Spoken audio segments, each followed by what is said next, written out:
Hi, this is Ed Lazowski. I'd like to welcome you to week 3 of our course. In week 3, we'll be covering 3 chapters, 6, 7, and 8. And again, delving into really one of the probably richest areas of organizational behavior that we'll cover over this course. We'll be looking at, in chapter 6, the concept of perception. And we've all heard the saying, perception is reality. I'm a firm believer that is true. What we perceive is what we perceive is real. And it's only when we see another side of a situation might we see a different way of viewing something.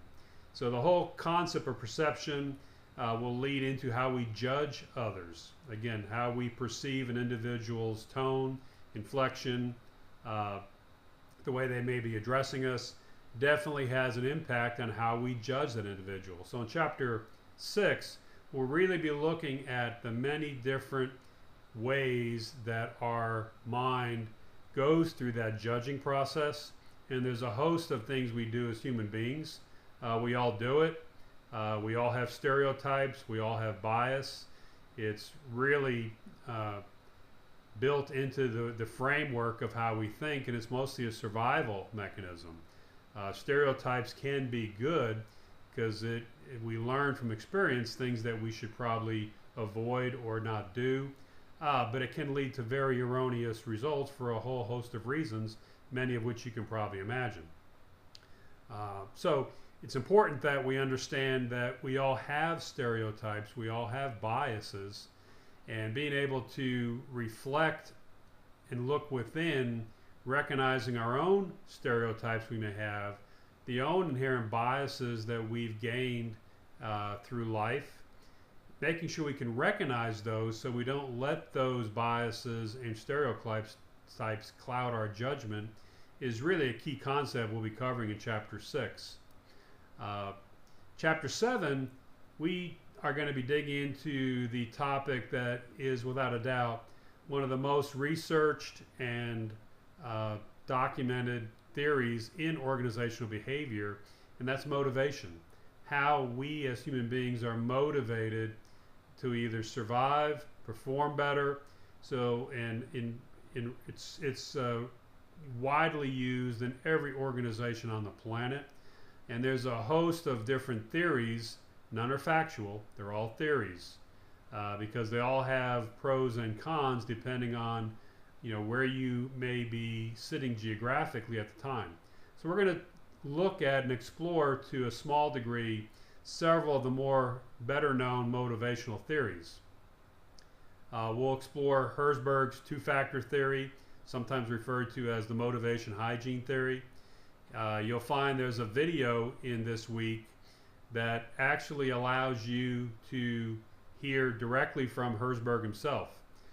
It's a clip he made many years ago. He's deceased now. But I think there's value in hearing it directly from Herzberg himself, explaining his two-factor theory that I think really brings much more validity to the theory of his as you listen to him speak about it himself. We'll talk and review the Maslow theory, McClelland's theory, Locke's goal-setting theory, also talk about the concept of the self-fulfilling prophecy. It's probably one of the most powerful tools you as a manager have. Being able to motivate individuals is getting them to truly believe in themselves that they have the ability, the knowledge to accomplish a task that they may not know they have. We do it ourselves as well when we motivate ourselves to higher levels of performance.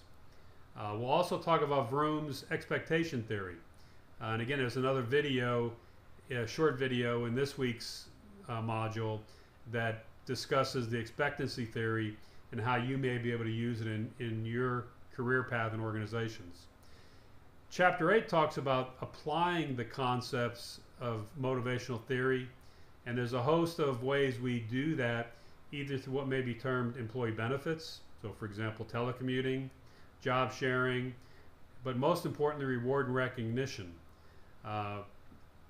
You'll see in chapter 8 there's many examples of how we as leaders can utilize for the reward and recognition concepts and motivational theory to help create a passion within our organizations as well as within ourselves to drive ourselves and others to higher levels of performance. Now, one thing I will caution you on, and that is as you explore and learn about the motivational theories, which I strongly urge you to do, it's important that you internalize those different theories. I don't recommend one theory over another.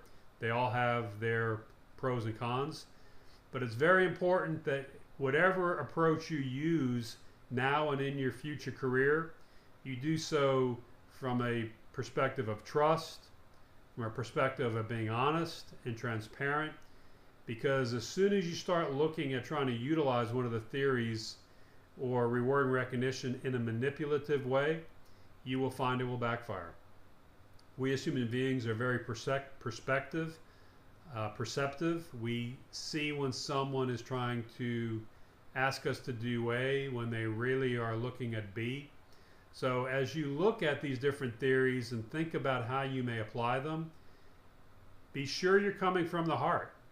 You need to have the theories well grounded in your mind, but as you lay out and formulate a strategy to utilize them, make sure you're doing it in a transparent, honest way. Doesn't necessarily mean you have to share the theory with individuals, but make sure you're applying it in a fair, transparent, honest way to drive for a positive outcome. And it's not just one driven by self-interest. The discussion questions for this week are twofold. One, we're going to look at how perceptions can blindside us, create blind spots that we need to be aware of. And the second question looks again at applying the concept of motivational theory that you can directly relate to your term paper, and that is how do we motivate individuals if we were to create an organizational site in Brazil. I know I'm focusing through the different exercises on Brazil. I'm doing so by design. You could, look at these different concepts, and if you choose, apply them to different regions. But I'm trying to do this in a way that you can leverage our work throughout the course into your term paper to make it as rich and vibrant as you possibly can. And to that point, your weekly paper for this week, we'll be looking at what type of reward and recognition system would you be looking to recommend be considered for the site in Brazil.